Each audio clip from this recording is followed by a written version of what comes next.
Welcome to both of you. Let's get right to it, Bob. And you are not fully persuaded by this little breakout today, are you?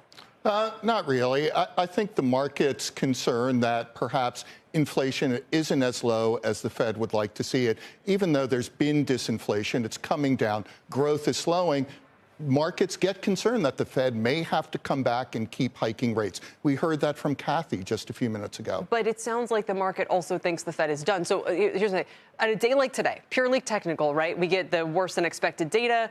We don't suddenly have them pricing in, a September hike or anything like that. So why are yields jumping? And then everyone's saying, well, it's just a supply issue. There's going to be, trillions of supply coming down the pike. OK, fine. But why today? Why is this pushing, everything higher today? Well, there's a lot of technical movement in the market today. CTAs are pushing the market lower. There's been some selling. They're forcing yields up. We tend to just want to look through that. We want to concentrate on the data. That shows things are slowing down. I know you just talked about ISM. But the one component of the ISM that we spent a lot of time talking about was employment. It continues to decline. You've only seen it at these levels when the Fed has been cutting rates. So either this is something brand new or the markets, the data in the markets, the economy is telling us we're going to see slowdown. So you're in the recession and the lower bond yields camp. Absolutely. OK, 10-year level, next move from here. Well, maybe I shouldn't ask you next move because at this point, who knows? But what's the ultimate move, do you think, in the next 12 months or so? We see the U.S. in recession somewhere around year end. We see the Fed cutting rates before then. We think they'll have to go down to 2.5% to 3%.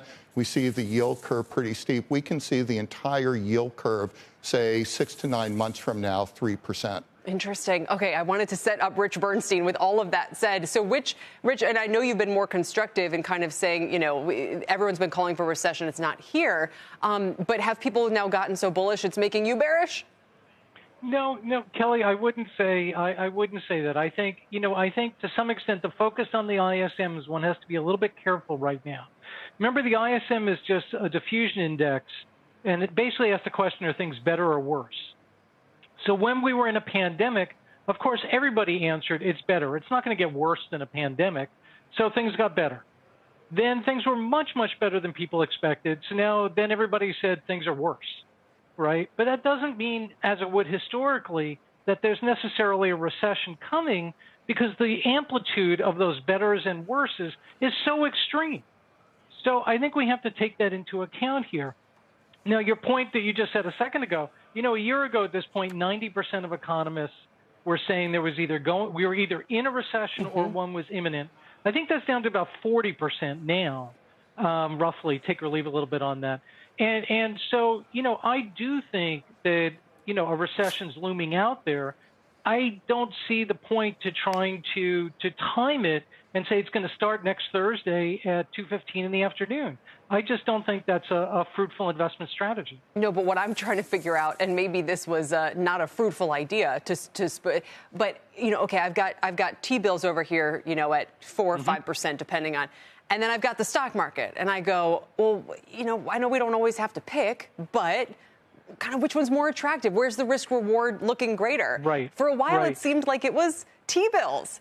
And then the stocks ripped higher. And now you go, well, do you chase the market here after this move that we've seen? Or do you kind of pivot and go, well, maybe these yields are early? You know what I mean? That's what I'm trying to figure out. Right. So I think there's two answers two questions in what you just said. One is cash attractive? And I think the answer to that is, of course it is. That's how the Fed imparts monetary policy on the economy. They try to disintermediate as much of the economy as they can. And so, of course, when the Fed wants to try to slow the economy, of course cash is attractive. I think it's unfortunate that investors fall in love with cash. You always have to remember you just date cash, you never marry it. But is cash attractive? Of course it is. And that's the Fed intent in doing that. Now, in terms of the market, remember, our view has been the market's been like a seesaw. And on one side of the seesaw, you have the tech, innovation, crypto, everything sexy on one side. And on the other side of the seesaw, you have literally everything else in the world. I think if you're in the sexy side right now, and I think you do have a lot to worry about. If you're on the other side of the seesaw, I think the menu of opportunities is huge, potentially historically large. So but then I look this morning and some of the names Dom was highlighting earlier, JetBlue, Norwegian. I mean, these are the travel parts of the economy. This is the everything else, and the stocks look terrible. Yeah, but then let's look at the other side. I mean, nobody's talking about how China has outperformed the NASDAQ 100 substantially over the past 2 months. So there are things going on that are more optimistic.